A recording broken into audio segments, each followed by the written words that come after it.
Hey everyone, it's David here from Workaway with our next Workaway interview. A couple of days ago, I met Luis online, who has been a Workawayer for the past 2 years. Done lots of Workaways in different countries, but the interesting thing about Luis is he's actually written a book about his experiences, which you can buy on Amazon.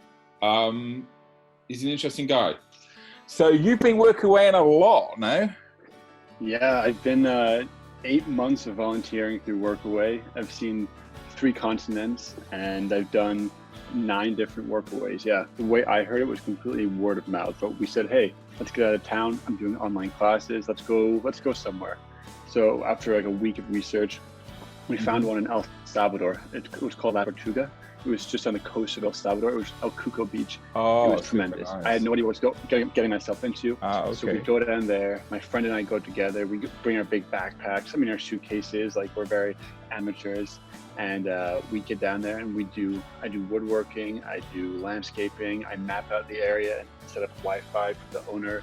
And that kickstarted my travels. So after graduating, I went to Hawaii after that for a month. Okay. And after Hawaii, I went to Europe for an unknown amount of time, just one-way ticket by myself and one backpack. So do you think that traveling alone actually opened you up to more than just going traveling with a friend?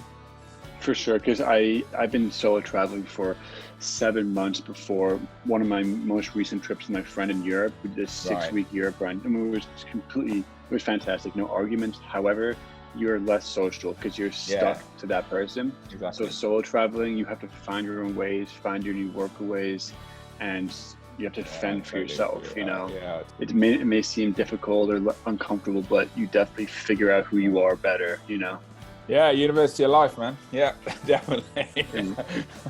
So how is it in Boston? What's the story there? What you doing?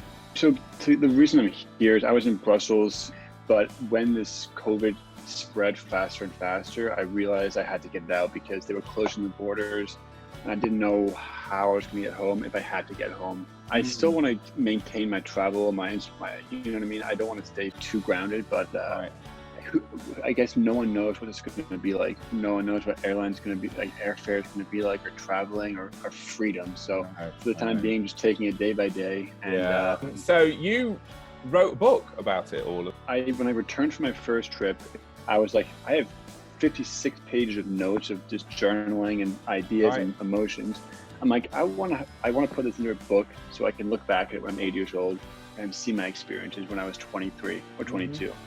So yeah, it took me a year and 3 months. It depicts my travels to El Salvador all the way through Germany and Slovenia, and Morocco, and funny stories, scary stories, financial advice. So it feels good to finish it, I also started a podcast where I've been interviewing all my experienced travel friends. Okay. I have about 15 episodes up. So I asked them, it's more of a conversation, but I asked them questions that people will find helpful as far as traveling tips, why they started, did they find inspiration. So it's called The Curious Wanderer. You can find it wherever I'll look for that. Listen to podcasts. Where was the best Workaway? Slovenia. It was called Park Istra. It was near Castellek. I stayed there for 3 months total, separated. But I built a house, I farmed, I donated food and clothes to the Red Cross. I got to know the neighbors. They were all farmers. They gave us wine in exchange for help for their farm. I learned electrical work and destruction and construction. Oh, wow. So I got responsibility for building a house for new volunteers that now houses 35 people. Wow. And what was the most useful skill you learned? Definitely the collaboration with other people. You meet so many international people that speak some English or fluent English or have different cultural ideas. Without a doubt, has been the most useful soft skill I've learned. Fantastic. Okay. And anybody you've met who you're still in contact with? Ray and Rosie and Vivian, but especially Janes and Petra, the hosts of the Park Istra in Slovenia.